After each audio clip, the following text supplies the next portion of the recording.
Hello hi नमस्कार जय जगन्नाथ सांग मैंने केमती अच्छा समस्ते आशा करुच्ची भलरे थे मुझे भलरे अच्छी बड़ मान मोर प्रणाम सान मान मोर ढेर सारा भल पाइबा आ जो मैंने मो समाजकंद से मोर नमस्कार। तो जमती कि मु पूर्व वीडियो दुटारे कही रखी बैड कमेंट दिंतु ना खराब कमेंट कहीं भी देवे ना आउ दौ भी नहांती खराब कमेंट जड़े दु जन आसुँच खराब कमेंट दे दूसरी पर्टिकुलर कमेंट्स को लेकिन मुझे गोटे वीडियो बनई तो से बहुत सुंदर सुंदर कमेंट्स आसी। तो ए वीडियो में कही रखी जो मानकर कमेंट बहुत सुंदर होती सबुठ भल हो आईडी को मो आईडी मेंशन करी इंस्टा भी मेंशन करी स्टोरी रे देवी जो मान कमेंट सबुठ सुंदर हो। तो वीडियो को स्टार्ट करिया पूर्व कही रखी जो मैंने चैनल नुआ अच्छा दयाकोरी चैनल को सब्सक्राइब कर दिंतु आ पाखरे थी बेल आइकन को प्रेस करके ऑल नोटिफिकेशन को ऑन कर दिंतु जहाँफल मोर आगू आसुवा नुआ नुआ वीडियो नोटिफिकेशन प्रथम आपण मैंने पाइपर। तो चलते डेरी नक स्टार्ट करवा आज वीडियो जमती कि आपण मैंने थंबनेल देखिए जानी सारी आज टॉपिक कौन अच्छी। तो आज टॉपिक अच्छी एक्स्ट्रा मैरिटल अफेयर। तो सेटा हूँ आपण मैंने तो जानी थे एजुकेटेड लोक आपण मैंने बुझी पारे। तो आजिकल तो यही जिनसटा पूरा ट्रेंडिंग हो गला जो संपर्कटा पूरा ट्रेंडिंग हो गला आजिकल जोटी देखु न्यूज खोली दिंतु जोटी देखु ये सब जिनस ही चलती। तो जोटा कि मत बहुत दिन भावुली विषय वीडियो बनैबी बोली शॉर्ट वीडियो कहवा मो 15 सेकेंड संभव होलानी से लॉन्ग वीडियो कहवाई चेष्टा कली।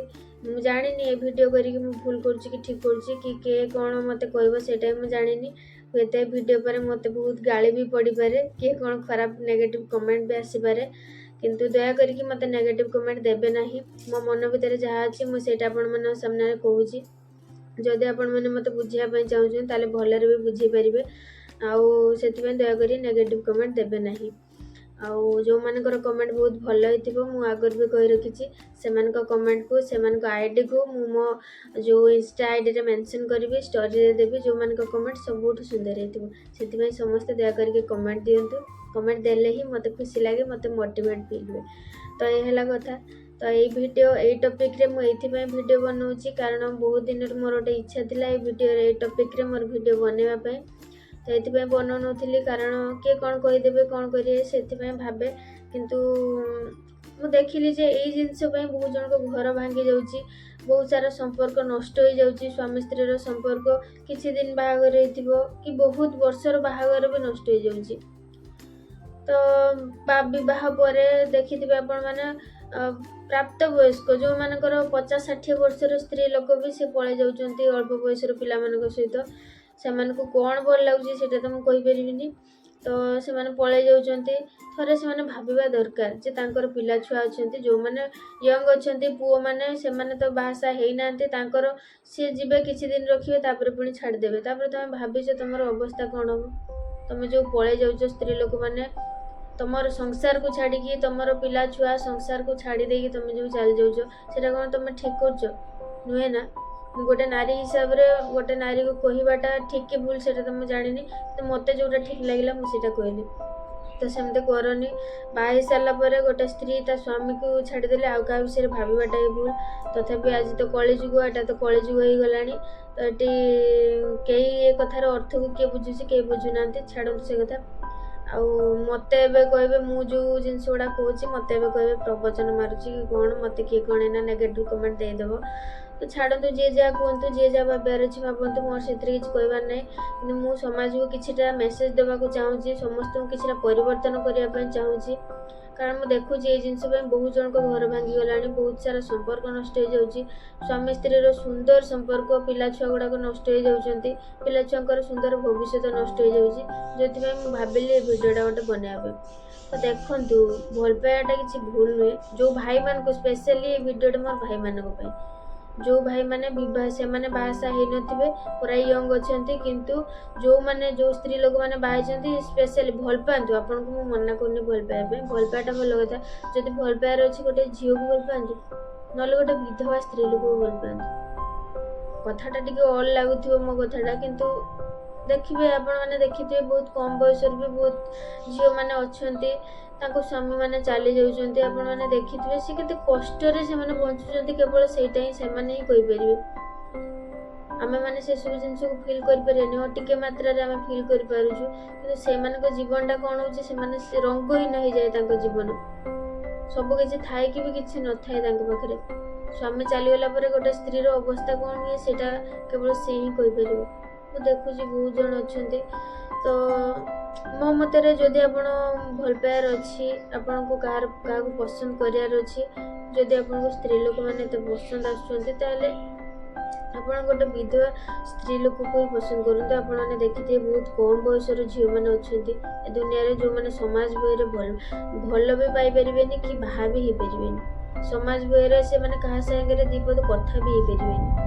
ତାଙ୍କ ଜୀବନରେ କ'ଣ ଅଛି, ପୁରା ରଙ୍ଗହୀନ ହେଇଯାଇଛି। ନା ସଜ ହେଇପାରିବେ, ନା କେଉଁ ଭଲ ଜାଗାକୁ ଯାଇପାରିବେ। ମାନେ ଟୋଟାଲ ଉପରେ କହିବାକୁ ଗଲେ ସେମାନଙ୍କୁ ଅଶୁଭ ବୋଲି ମାନାଯାଏ। ତ ଏଇଟା ତ ଆମ ସମାଜର ନିୟମ, ସମାଜର ନିୟମକୁ ତ ପରିବର୍ତ୍ତନ କରିହେବନି। କିନ୍ତୁ ଆପଣମାନେ ଚାହିଁଲେ, ଆମର କିଛିଟା ପ୍ରଚେଷ୍ଟା ରହିଲେ, ଆଉ କାହାର ସ୍ତ୍ରୀକୁ ନେଇ ଆସିବା ବଦଳରେ ଯଦି ଆପଣ ଗୋଟେ ସ୍ୱାମୀକୁ ହରେଇଥିବା ସ୍ତ୍ରୀକୁ ଯଦି ଆପଣ ଆଣିକି ବିବାହ କରୁଛନ୍ତି, ତାହେଲେ ତା ରଙ୍ଗହୀନ ଜୀବନରେ ରଙ୍ଗ ଭରିଯିବ। ସେଥିପାଇଁ ମୋର ସବୁ ଭାଇମାନଙ୍କୁ ଅନୁରୋଧ, ସେଇ ଭାଇମାନଙ୍କୁ ଅନୁରୋଧ ଯେଉଁମାନେ ଆଉ ସ୍ତ୍ରୀ ଲୋକମାନଙ୍କୁ ସ୍ପେଶାଲି ପସନ୍ଦ କରୁଛନ୍ତି, ଭାଉଜମାନଙ୍କୁ ସ୍ପେଶାଲି ପସନ୍ଦ କରୁଛନ୍ତି। କଥାଟା ଟିକେ ହାର୍ଡ଼ ଲାଗୁଥିବ, କିନ୍ତୁ ମୁଁ ସେମିତି କାହା ମନରେ ଆଘାତ ଦେବା ପାଇଁ ମୁଁ କହୁନି। ଠିକ୍ ଅଛି, ଯାହା ପସନ୍ଦ ଯାହା ହେଉଛି ସେଇଟା କରନ୍ତୁ, ସେଇଟା ମୁଁ କହୁନି। କିନ୍ତୁ ଆଉ କାହାର ସ୍ତ୍ରୀକୁ ଆଣିକି ତାଙ୍କ ଘର ଭାଙ୍ଗନ୍ତୁନି। ଆପଣ ଯେଉଁ ଆଉ କାହାର ସ୍ତ୍ରୀକୁ ନେଇ ଆସୁଛନ୍ତି, ସିଏ ତ ସ୍ତ୍ରୀ ଲୋକ, ତ ସିଏ ଖରାପ ହିଁ ମୁଁ କହିବି। କାରଣ ନିଜ ସ୍ୱାମୀକୁ ଛାଡ଼ିକି ଯଦି କୌଣସି ପରିସ୍ଥିତି ପାଇଁ ତମେ ଆସୁଛ ସେଇଟା ଅଲଗା କଥା, କିନ୍ତୁ ମୋ ମତରେ ଏସବୁ ଭୁଲ।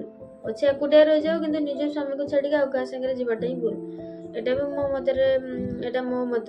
ତ ମୁଁ ଜାଣିନି ଏଥିପାଇଁ ମୋତେ କିଏ କ'ଣ କହିବ, ଯିଏ ଯାହା କହିବାର ଅଛି କୁହନ୍ତୁ। କିନ୍ତୁ ଥରେ ଭାବିଛ, ତମେ ଯେଉଁ ଆଉ କେଉଁ ପୁରୁଷ ସହିତ ପଳେଇ ଯାଉଛ, ତାପରେ ତମ ଛୁଆର ଭବିଷ୍ୟତ କ'ଣ ହେବ? ତମ ପିଲା ଛୁଆମାନେ କ'ଣ କରିବେ? ରାସ୍ତାରେ ମୁଣ୍ଡ ଟେକି ବାଟ ଚାଲିପାରିବେ? ତମ ସ୍ୱାମୀ କଥା ଛାଡ଼ିଦିଅ, ଶାଶୁଘର ଲୋକଙ୍କ କଥା ଛାଡ଼ିଦିଅ, ସେମାନେ ତ ପର। ହେଲେ ତମ ଛୁଆଟା ତ ତମ ନିଜର ନା। କେତେ କଷ୍ଟରେ ତାକୁ ଜନ୍ମ କରୁଛ, ତମ ଛୁଆ କଥା ଥରେ ଭାବିଛ? ତାକୁ 12 ଲୋକ 12 କଥା କହିବେ, ତାର ଅବସ୍ଥାଟା କ'ଣ ହେବ? ଥରେ ଭାବିଛ? ସେମିତି ଦୟା କରିକି ସେ ଭଉଣୀମାନଙ୍କୁ ମୋର ଅନୁରୋଧ, ଯେଉଁମାନେ ଏମିତି କରୁଛନ୍ତି, ଦୟାକରି ଯାଅନି, କାହା ସହିତ ବି ଯାଅନି। ନିଜ ସ୍ୱାମୀକୁ ସୁଧାର। ଯଦି ତମ ସ୍ୱାମୀର କୌଣସି ଭୁଲ ତ୍ରୁଟି ରହୁଛି, ତାହେଲେ ତାକୁ ବୁଝାଅ। ଗୋଟେ ହାତରେ କେବେ ବି ତାଳି ବାଜେନି, ତାଳିଟା 2ଟା ହାତରେ ବାଜେ। ତେଣୁ ତମର ବି କିଛି ଭୁଲ ହେଉଥିବ, ତାଙ୍କର ବି କିଛି ଭୁଲ ହେଉଥିବ। 2 ଜଣ ବସିକି ପରସ୍ପର ବୁଝାପଣା କର, ଠିକ୍ ହେଇଯିବ, ସମ୍ପର୍କଟା ଠିକ୍ ହେଇଯିବ। କିନ୍ତୁ ଆଉ କାହା କଥାରେ ପଡ଼ି, ଆଉ କାହା ପ୍ରଲୋଭନରେ ଦୟା କରିକି ଯାଅନି, ଆଉ କାହା ସାଙ୍ଗରେ ଯାଅନି। ତ ଏଇଟା ହେଲା କଥା। ସେଇ ଭାଇମାନଙ୍କୁ ମୋର ଅନୁରୋଧ, ଯେଉଁମାନେ ଆଉ କାହାର ସ୍ତ୍ରୀକୁ ନେଇ ଆସୁଛନ୍ତି, ଦୟାକରି ଆଉ କାହାର ସ୍ତ୍ରୀକୁ ଆଣନ୍ତୁନି। ଯଦି ଆପଣଙ୍କର ଆଉ କାହା ସ୍ତ୍ରୀକୁ ଆଣିବାର ଅଛି, ତାହେଲେ ସ୍ୱାମୀକୁ ହରେଇଥିବା ସ୍ତ୍ରୀକୁ ଆଣନ୍ତୁ। ଦେଖିବେ କେତେ ସୁନ୍ଦର ଲାଗିବ। ଆପଣଙ୍କୁ ଭଗବାନ ଆଶୀର୍ବାଦ କରିବେ। ସମାଜ ତ ଆଶୀର୍ବାଦ କରିବ, ତା ସହିତ ଭଗବାନ ବି ଆଶୀର୍ବାଦ କରିବେ। ସେ ଲୋକ ଲଜ୍ଜାରେ ନା କାହା ସହିତ ଦିପଦ କଥା ହେଇପାରୁଥିବ, ନା କାହା ସାଙ୍ଗରେ କିଛି ନାହିଁ। ତା ଜୀବନରେ ତ ପୁରା ଅନ୍ଧାର ହେଇଯାଏ। ଗୋଟେ ସ୍ୱାମୀ କରି ସାରିଲା ପରେ ଗୋଟେ ସ୍ତ୍ରୀର ଜୀବନ ପୁରା ଅନ୍ଧାର ହେଇଯାଏ। ହୁଏତ ଆପଣ କହୁଥିବେ, କିଛି ଲୋକ ମାନନ୍ତି ଯେ ସ୍ୱାମୀକୁ ହରେଇ ସାରିଲା ପରେ ଗୋଟେ ସ୍ତ୍ରୀ ଅଲକ୍ଷଣୀ, ଅଶୁଭ। ସେମିତି କିଛି ବି ନୁହେଁ। ସେସବୁ ଭୁଲ ଧାରଣା। ଏସବୁ ଗୋଟେ ପ୍ରକାରର ଭୁଲ ଧାରଣା ଆଉ ଅନ୍ଧବିଶ୍ୱାସ ଏସବୁ। ତେଣୁ ଦୁନିଆ ବହୁତ ଆଗକୁ ଗଲାଣି। ଆପଣ କାହା ଜୀବନରେ ଟିକେ ରଙ୍ଗ ଭରି ଦିଅନ୍ତୁ, ଦେଖିବେ ଭଗବାନ ଆପଣଙ୍କୁ କେତେ ଖୁସିରେ ରଖିବେ। ସେମାନେ କେତେ କଷ୍ଟରେ ଚଳୁଛନ୍ତି, ତାଙ୍କର 1-2ଟା ପିଲା ଛୁଆ ଥିବେ, ବହୁତ କଷ୍ଟରେ ସେମାନେ ତାଙ୍କୁ ଖାଇବା ପାଇଁ ଦେଉଥିବେ। କିନ୍ତୁ ଆପଣ ଆଉ କାହା ସ୍ତ୍ରୀକୁ ନେଇ ଆସିଲେ ତାଙ୍କ ସଂସାରଟା ଉଜୁଡ଼ିଯିବ। କିନ୍ତୁ ଆପଣ ଯଦି ଆଉ କାହାର ସ୍ୱାମୀକୁ ହରେଇଥିବା ସ୍ତ୍ରୀକୁ ବାହାଉଛନ୍ତି ନା, ତାହେଲେ ତା ସଂସାରଟା ସଜାଡ଼ିଯିବ। ଏଇଟା ହେଉଛି ଫରକ। ଆଉ କାହାର ସ୍ତ୍ରୀକୁ ଆଣିକି ନିଜର ଘର ଭାଙ୍ଗନ୍ତୁନି, କି ତାଙ୍କ ଘର ଭାଙ୍ଗନ୍ତୁନି, ଅଭିଶାପ ତ ନିଶ୍ଚୟ ପଡ଼ିବ। କିନ୍ତୁ ଆଉ କାହାର ସ୍ତ୍ରୀକୁ, ମାନେ ଯିଏ ସ୍ୱାମୀକୁ ହରେଇ ସାରିଛନ୍ତି ଯେଉଁ ସ୍ତ୍ରୀ, ତାଙ୍କୁ ନେଇ ଆସିକି ବରଂ ବାହା ହେଇଯାଆନ୍ତୁ। ତାଙ୍କୁ ରଖିକି ଖୁସିରେ ଘର ସଂସାର, ଛଳନା କରିବେନି, ଦୟା କରିକି କାହା ସହିତ ଛଳନା ବି କରିବେନି। ଆପଣ ତାଙ୍କୁ ଆଣିକି ରଖନ୍ତୁ, ବାହାସାହା ହୁଅନ୍ତୁ ଖୁସିରେ। ତାଙ୍କ ମୁହଁରେ ଟିକେ ହସି ଦିଅନ୍ତୁ, ତାଙ୍କ ପିଲା ଛୁଆଙ୍କ ମନରେ ଟିକେ ହସି ଦିଅନ୍ତୁ, ତାଙ୍କୁ ଟିକେ ଖୁସି ଦିଅନ୍ତୁ। ଦେଖିବେ ଭଗବାନ ଆପଣଙ୍କୁ କେତେ ଖୁସିରେ ରଖିବେ। କାହାର ମଙ୍ଗଳ ଚିନ୍ତା କରନ୍ତୁ, ଦେଖିବେ ଆପଣଙ୍କର ଭଗବାନ ମଙ୍ଗଳ ଚିନ୍ତା କରିବେ। ମୁଁ ବାଧ୍ୟ କରୁନି କାହାକୁ, ଏ କ୍ଷେତ୍ରରେ ମୁଁ ବାଧ୍ୟ କରୁନି, ବାସ୍ ରିକ୍ୱେଷ୍ଟ କରୁଛି, ଯଦି ସମ୍ଭବ ହେଇପାରୁଛି କରନ୍ତୁ, କିନ୍ତୁ କାହା ସଂସାର ଉଜାଡ଼ି ଦିଅନ୍ତୁ। तो ଏ ଥିଲା କଥା। ମୁଁ ଜାଣିନି ୟା ପରେ ମୋତେ କ'ଣ କେମିତି କମେଣ୍ଟ ଆସିବ, ତ ଦୟାକରିକି ମୋ ମନର କଥାକୁ ମୁଁ କହିଲି। ଆହୁରି ବହୁତ କିଛି କଥା କହିବାର ବାକି ଥିଲା, କିନ୍ତୁ ଏବେ ସମୟ ହେଲାଣି, ମୁଁ ଆଉ କହିପାରିବିନି। ସେଥିପାଇଁ ରହୁଛି। ନମସ୍କାର, ଜୟ ଜଗନ୍ନାଥ। ଆଉ ଯେଉଁମାନେ ପୁଣି ଥରେ କହି ରଖିବି, ଯେଉଁମାନେ ଚ୍ୟାନେଲରେ ନୂଆ ଅଛନ୍ତି ଦୟାକରି ଚ୍ୟାନେଲଟିକୁ ସବସ୍କ୍ରାଇବ୍ କରିଦିଅନ୍ତୁ। ପାଖରେ ଥିବା ବେଲ୍ ଆଇକନ୍ ପ୍ରେସ୍ କରି ଅଲ୍ ନୋଟିଫିକେସନ୍ ଅନ୍ କରିଦିଅନ୍ତୁ। ଆଉ ଯେତେ ମନ ଇଚ୍ଛା ଗାଳି ଦେବାର ଦିଅନ୍ତୁ, ମୋର କିଛି କହିବାର ନାହିଁ, କାରଣ ମୁଁ କଥାଟା ହିଁ ସେଇଭଳିଆ କହିଛି। କିନ୍ତୁ ଯିଏ ବୁଝିବା ଲୋକ, ମୁଁ ଜାଣିଛି ଠିକ୍ ନିଶ୍ଚିତ ଭାବରେ ବୁଝିପାରିବେ ମୋ କଥାର ଅର୍ଥକୁ। ଆଉ ଏ ହେଲା କଥା। ହୁଏତ ମୋ କଥା କହିବାର ଶୈଳୀର କିଛି ବେତାଳିଆ ରହିଥିବ, କିଛି ଭୁଲ ଭାଲ ରହିଥିବ, କିନ୍ତୁ ମୁଁ କ'ଣ କହିବା ପାଇଁ ଚାହୁଁଛି ଆଶା କରୁଛି ଆପଣମାନେ ବୁଝିପାରିବେ। ତ ଏ ହେଲା କଥା। ରହୁଛି। ନମସ୍କାର, ଜୟ Jagannath. See you in the next video.